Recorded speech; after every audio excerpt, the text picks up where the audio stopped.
ایسا ایسا عذاب جو آپ نے سنا تک اور کام کی عقل نے سوچا تک نہ ہوگا، ویسا ویسا اس کو قبر میں عذاب دیا جاتا ہے جو اللہ کا نافرمان بندہ ہوگا۔ مگر اللہ نے ہمیں زندگی دی، ہمیں زندگی کے بارے میں سوچنا چاہیے اور عمل خیر کا ہمیں ذخیرہ کرنا چاہیے۔ میں نے خطبے کے بعد ایک آیت کریمہ پڑھی تھی جس میں اللہ ارشاد فرماتا ہے ثم لتسألن یومئذ عن النعیم، بے شک ضرور اس دن تم سے نعمتوں کے بارے میں پوچھا جائے گا۔ کس دن؟ قیامت کے دن اللہ تم سے تمہاری ہر نعمت جو تم کو ملی ہے اس کے بارے میں پوچھے گا۔ قیامت کے دن پوچھے گا کہ سردیوں کے موسم میں میں نے تمہیں گرم گرم بستر لحاظ کرتے دیے تھے، وہ نعمتیں، وہ رزق، وہ گھر کی لائٹ اور وہ ہیٹر دیے تھے کہ جس میں تم سکون پاتے تھے، کیا تم نے شکر الہی کو بجایا؟ کیا تم نے شکر الہی کو ادا کیا؟ کیا تم نے رات کی تاریکی میں آرام کرنے کے بعد نرم و نازک بستر پر کیا اللہ کے لیے صبح کو بیدار ہو کر نماز فجر ادا کی؟ کیا رات کی 8 گھنٹے 6 گھنٹے رات کے آرام کرنے کے بعد، رات کو آرام پذیر ہونے کے بعد، سکون پانے کے بعد، جس نے اللہ نے رات کو سکون والا بنایا ہے، آپ کے جسم سے تکلیف دہ چیز کو دور کرنے والا بنایا ہے، وہ اللہ جو تمہیں موت دینے کے بعد زندہ کر رہا ہے، یہ نیند ایک موت کی طرح ہے جس کے بعد اللہ روح کو واپس کر کر جسم میں تازگی دے کر انسان کو پھر صبح کی سانس عطا کرتا ہے۔ کہ آپ نے اس سانس کو لینے کے بعد کیا اللہ کا شکر ادا کیا؟ آپ نے نماز کی فجر ادا کی، نماز کی فجر کی ادائیگی کی۔ ہم میں سے بہت سے ایسے لوگ ہیں آج پوری رات انہوں نے خطاب بھی سنا مگر پھر بھی وہ اللہ کی یاد سے غافل نظر آئیں گے۔ ہم سب جتنے یہاں پر لوگ بیٹھے ہیں، مرد و زن، سب یہ اپنا عقیدہ رکھیں کہ صبح انشاءاللہ فجر کی نماز وقت میں ادا کریں۔ بہت لوگ کی انشاءاللہ سنائی دی، ایک دو کی آواز آئی ہے اور دور سے کسی کی نہ آئی، نہیں آئی تو سننا نہیں چاہتے، اور اپنی پست آواز کے ذریعے اپنے من میں سوچ لیں صبح فجر کی نماز وقت کے اندر ادا کریں تو اب تو اس جلسے میں کامیابی ہے۔ جی جی جی سبحان اللہ۔ جب تو یہ جلسہ ہمارا کامیاب ہے کہ ہاں بھائی رات آپ نے کچھ نصیحت کو سنا اور وہ آپ کو یہ فائدہ دے رہی ہے کہ صبح فجر کی نماز پڑھنا، آپ کے دل میں خوف الہی ایسا پیدا ہوا کہ آپ نے فجر کی نماز ادا کی۔ مگر ہمارے بہت سے مسلم بھائی، معاشرے والے مسلمان بھائی فجر کیا، عصر کیا، ظہر کیا، مغرب کیا، عشاء کیا، بتائیے صحیح یہاں پر بیٹھے لوگوں میں سے عشاء کی نماز کی لوگوں نے ادا کی؟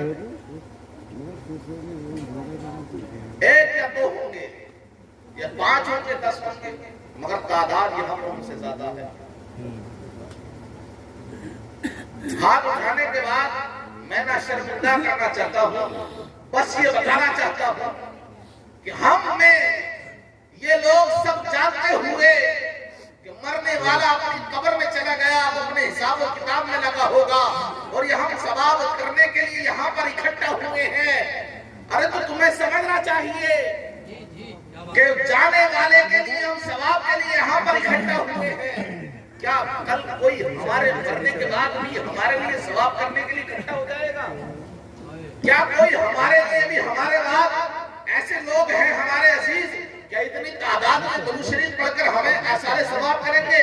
ہو سکتا ہے کہ کوئی نہ آئے، ہو سکتا ہے کہ ہمارے مرنے کی کسی کو خبر نہ ملے اور ہم حساب و کتاب میں لگے ہو اور ہم عذاب قبر میں گرفتار ہو، کئی دنوں بعد لوگوں کو پتہ چلے کہ فلاں شخص مر گیا تھا، فلاں وادی میں اس کا انتقال ہو گیا تھا۔ جب تک پتہ چلے کہ ہمارے اوپر ذرا کتنے سکرات، کتنے عذاب اللہ کی گزرے ہو اور کتاب ہم نہ لائے ہو، چیخ و پکار ہوئی ہو، کسی نے نہ دعا کہی ہو، نہ کسی نے سلام بھیجا ہو، نہ کسی نے درود کا تحائف سوچا ہو، تو ایسے عالم میں آج مرنے والے کو باہر کرنے کے اس کے وارثین کی جانب سے دعا اور ثواب کی امید ہوتی ہے، ہر شخص کو ہوتی ہے۔ تو ہمیں چاہیے کہ ہم زندگانی میں آخرت کے لیے لیے ذخیرہ کریں اور ہم جانے سے پہلے قبر کو منور کر لیں اور وہاں پر جانے سے پہلے ہم آخرت قبر میں جانے سے پہلے قبر کے عذاب سے چھٹکارا حاصل کر لیں۔ آپ نے ابھی ہمارے جماعت کے ایک عالم صاحب سے سنا کہ اللہ کے نیک بندے جو ہوتے ہیں دنیا سے جب جاتے ہیں ان کے چہرے پر سرور ہوتا ہے، خوشی ہوتی ہے اس بات کی کہ وہ اللہ سے ملاقات کرنے کے لیے دنیا کو چھوڑ کر جا رہے ہیں، رسول اللہ سے ملاقات کرنے کے لیے قبر کی طرف جا رہے ہیں۔ ان کا دل خوشی سے جھومنے لگتا ہے، چہرے پر خوشی کے اظہار، مسکراہٹ کے اظہار ظاہر ہونے لگتے ہیں کہ قبر میں رسول اللہ کا دیدار ہونے والا ہے۔ مگر ہم اپنی زندگی کے بارے میں سوچیں کیا ہمارے پاس کچھ ایسے اعمال ہیں، کیا ہمارے پاس کوئی ایسا عمل ہے کہ اللہ کے رسول صلی اللہ علیہ وسلم ہماری قبر میں تشریف لائیں؟ ہو سکتا ہے کہ رسول اللہ ہماری قبر میں تشریف نہ لائیں اس وجہ سے کہ ہم نے آج تک رسول اللہ کی اطاعت نہ کی، مگر ہم اللہ کی بارگاہ میں دعا کرتے ہیں کہ اللہ رب العزت ہمیں عشق رسول میں جینا مرنا عطا فرمائے اور مرنے کے بعد قبر میں اللہ ہمارے رسول کا دیدار فرمائے۔ حضرات بتانے کا مقصد یہ ہے کہ جانے والے بہت سے جاتے ہیں مگر جانے سے پہلے خوشی کے لمحات خوشی کو میسر آتے ہیں جو اللہ اور اس کے رسول کی اطاعت میں اپنی زندگی کو گزارتا ہے۔ اللہ نے صاف اعلان کر دیا ہے آپ سے ہر نعمت کے بارے میں پوچھا جائے گا، آپ کے ہر لقمے کے بارے میں پوچھا جائے گا، ہر نعمت کے بارے میں پوچھا جائے گا، آپ سے ہر چائے کے گھونٹ کے بارے میں پوچھا جائے گا، آپ سے ہر سالن کے لقمے کے بارے میں پوچھا جائے گا، روٹی اور چاول کے ہر ذرے کے بارے میں پوچھا جائے گا کہ آپ تیار ہیں کہ آپ بتائیں کہ کون سا لقمہ آپ نے حلال کھایا ہے، آپ بتائیں کہ کون سا لقمہ آپ نے صحیح کھایا ہے، چلو یہ صحیح رزق حلال ہی کھایا ہو کہ آپ نے کھانے کے بعد اللہ کا شکر ادا کیا ہے۔ کیا اس حساب میں لوگ کامیاب ہیں؟ مگر ہم میں پھر بھی احساس نہیں جگتا نظر آتا۔ ہم علماء کرام سے بہترین تقریر بھی سماعت کرتے ہیں، ہم بہترین گفتگو بھی سماعت کرتے ہیں، مگر جب ہم اپنے گریبان میں جھانک کر دیکھتے ہیں تو ہمارے پاس کوئی ایسا ذخیرہ نظر نہیں آتا جو ہمیں نجات دلانے کا ذریعہ ہو، جو ہمیں عذاب قبر سے محفوظ کرنے کا ذریعہ ہو۔ کوئی ایسی چیز ہمیں نظر نہیں آتی۔ تو اے مسلمانوں، ہمیں چاہیے کہ جانے سے پہلے ہم اس قبر کی تیاریاں کریں، اس قبر کو منور کریں، اپنی نمازوں کی پابندی کریں۔ اللہ رب العزت اس میں ہماری قبر کو منور و مجلہ فرما دے گا۔ آپ جانتے ہیں، ہر شخص جانتا ہے قبر میں 3 سوال ہونے ہیں، ہر مومن سے ہونے ہیں، مگر اس کے جواب کہاں سے آنے ہیں؟ کیا آپ نہ قرآن پڑھے ہو نہ نماز پڑھے ہو؟ کیا آپ بلا جھجک قبر میں جانے کے بعد تنگ و تاریک کوٹھری میں ان سوالوں کے جوابات آسانی سے دے سکتے ہیں؟ کیا وہاں پر جہاں پر شیطان بھی کھڑا رہتا ہے اور لوگوں کو بہکانے کے لیے اپنے پاس پیالہ گھونٹ کا لے کر پانی کا کھڑا رہتا ہے اور وہاں پر اپنی طرف اشارہ کرتا ہے، بہکاتا ہے، جبکہ ہم دنیا میں اسی کے بہکاوے میں جیتے رہے ہیں، ہم گناہ کی طرف اسی کے اشارے سے چل رہے ہیں، ہم گناہ کی اتباع میں اسی کے پیروکار ہوتے چلے جا رہے ہیں، مگر وہ کبیر ہمیں قبر میں بھی بہکانے والا ہوگا۔ ایسے عالم میں ہمیں کون ہدایت کرے گا؟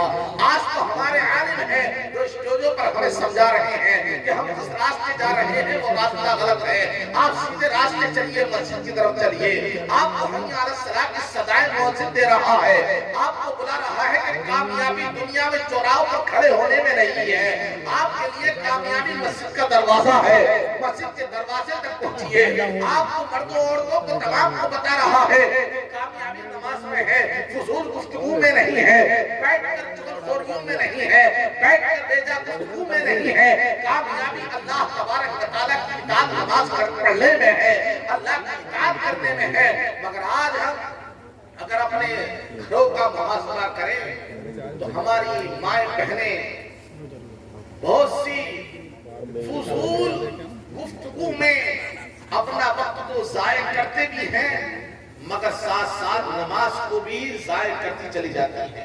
نماز کے اوقات ختم ہو گئے, نماز ہفتے وار ختم ہو گئی. ایک تو ویسے ہی وہ قضا ہم ادا نہیں کر پاتی ہے کہ جو قضا ہم سے عذر شرعی کی بنا پر عورتوں سے چھوٹ جاتی ہے وہ قضا تو ہم سے ہو نہ رہی. اور اس کے علاوہ اگر ہم عذر نہ بھی ہے, ہم اس ماواری سے پاک بھی ہیں, پھر بھی ہم نماز نہیں پڑھ رہے. ہماری ماں بہنیں کا ایسا حال کہ عذر شرعی ہو تو بہانہ چلتا ہے کہ عذر شرعی ہے, آپ کو نماز نہیں پڑھنی ہے, بعد میں قضا پڑھ لو.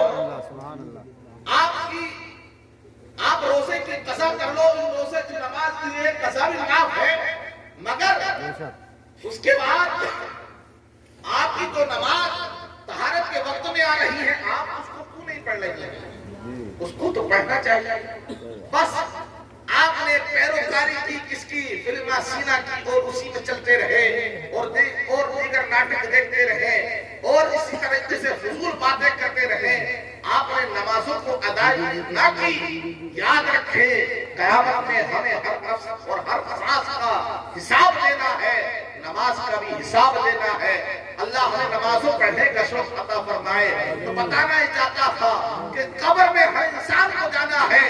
بار بار ہم قبر میں جانے کے بعد اس بات کا تذکرہ کرتے ہیں, قبر میں سوالات کے جواب دینے ہیں, وہ کہاں سے ملیں گے؟ آپ کو عالم بتا رہے ہیں, آج یاد ہے قبر میں جانے کے بعد ہمیں کون بتائے گا, قبر میں جانے کے بعد ہمیں کون یاد دلائے گا؟ تو یاد رکھیں ہمیں قبر میں جانے کے بعد ہمارے قرآن کی تلاوت, سوال کے جوابات ہمیں یاد دلائے گی.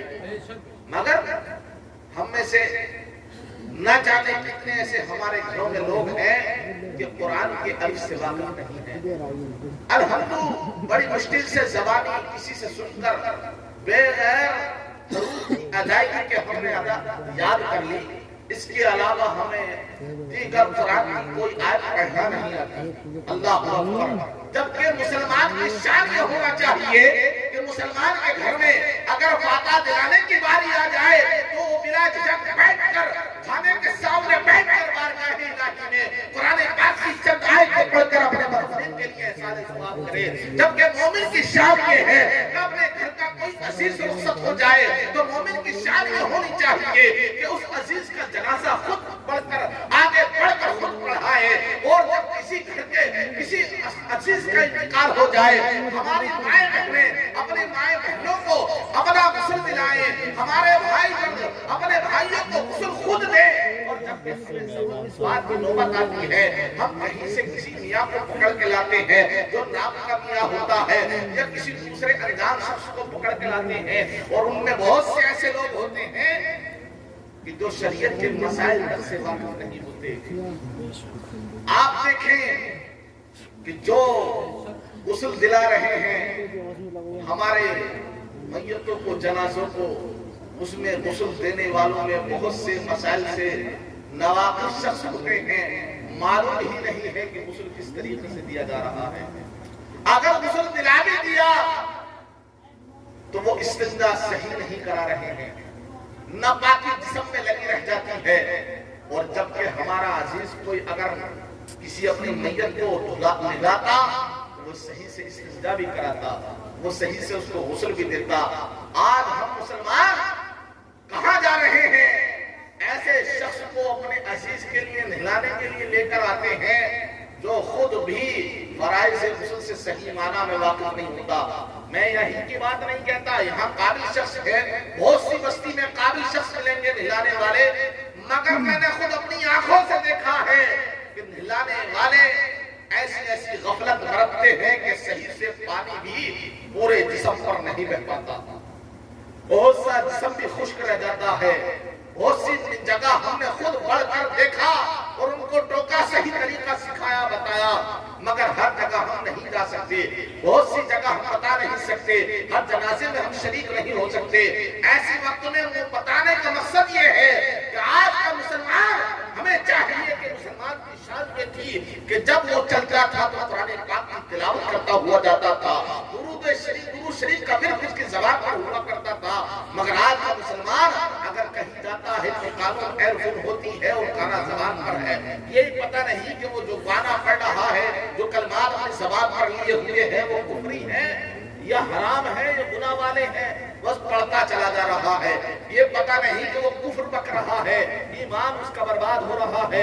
یہ پتہ نہیں کہ گناہ کر رہا ہے, چلتے پھرتے گناہ ہو رہا ہے. ایک تو سننے کا گناہ, پھر اوپر سے گا رہا ہے اس کا گناہ, گناہ پر گناہ اکٹھا کرتا چلا جا رہا ہے, اور اپنے آپ میں اکڑ رہا ہے کہ بڑا اچھا کام ہے, بڑا اچھا موبائل ہے, کاروں میں بلوٹوتھ والی ایرو فون ہے جو بڑی مہنگی ملتی ہے, ہر شخص خرید نہیں سکتا, بڑی اکڑ کر زمین پر ٹھوکریں مار کر چلتا ہے. اے انسان کہاں غفلت میں چل رہا ہے, ہم قریب تیرا وقت آنا ہے کہ تو اسی ٹھوکر میں پر کرے زمین کے دفن ہو جانا ہے.